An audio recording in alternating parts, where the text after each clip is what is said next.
I just wish to place on the record that the photos that have been used and transformed into memes are actually work photos. Is that AI? You're telling me that's AI? No. Okay. This is a work photo. I Okay. was in Lake Cebu in South Cotabato promoting the Philippine Experience Program. The interpretation or misinterpretation of that, of course, is up to public consumption.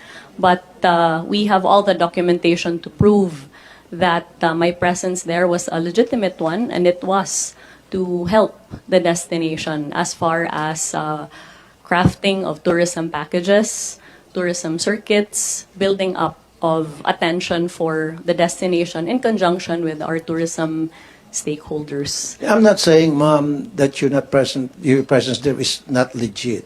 Okay?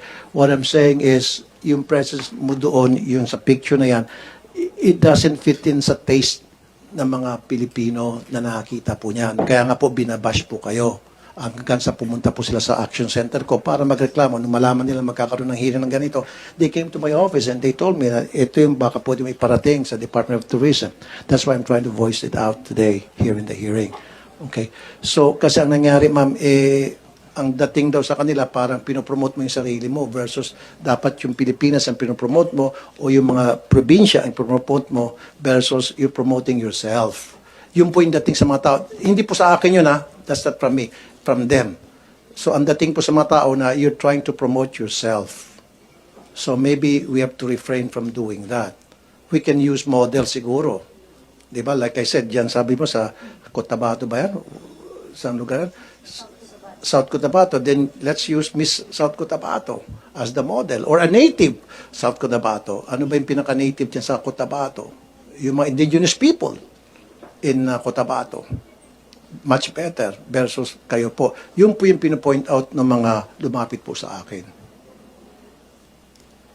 Mr. Chair, gusto magsalita si Ms. Rasco? Sec, you want to respond?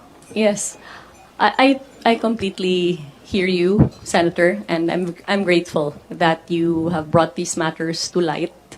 But since I have the floor, I would just like to reiterate my position that I have tried to be as present as possible in our destinations and for our stakeholders. That is the extent of the duty that I have exercised and nothing more. I have no national ambition. I'm not running for any national position, and therefore any accusation of self-promotion would fall flat because I am not running for any national position in 2028, and therefore there would be no reason for me to promote myself. I'm sorry, ma'am. I'm not saying that you're running.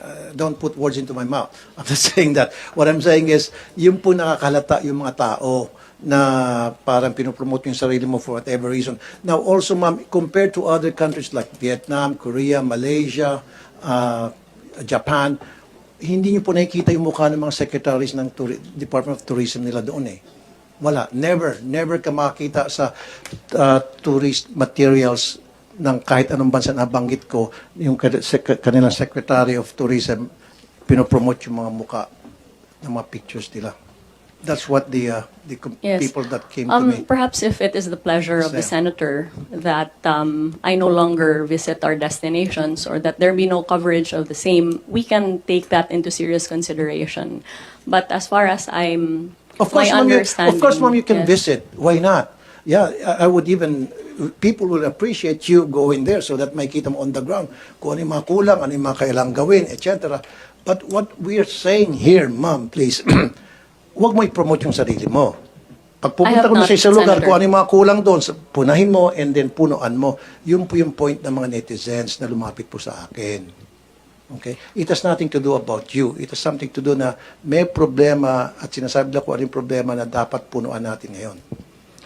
Senator, we would be also very happy to provide your office with all of the promotional efforts that we have made, sans my face, in the destinations covered in order to indicate that the Department of Tourism has not ever ceased from promoting our destinations, notwithstanding our very, very limited budget.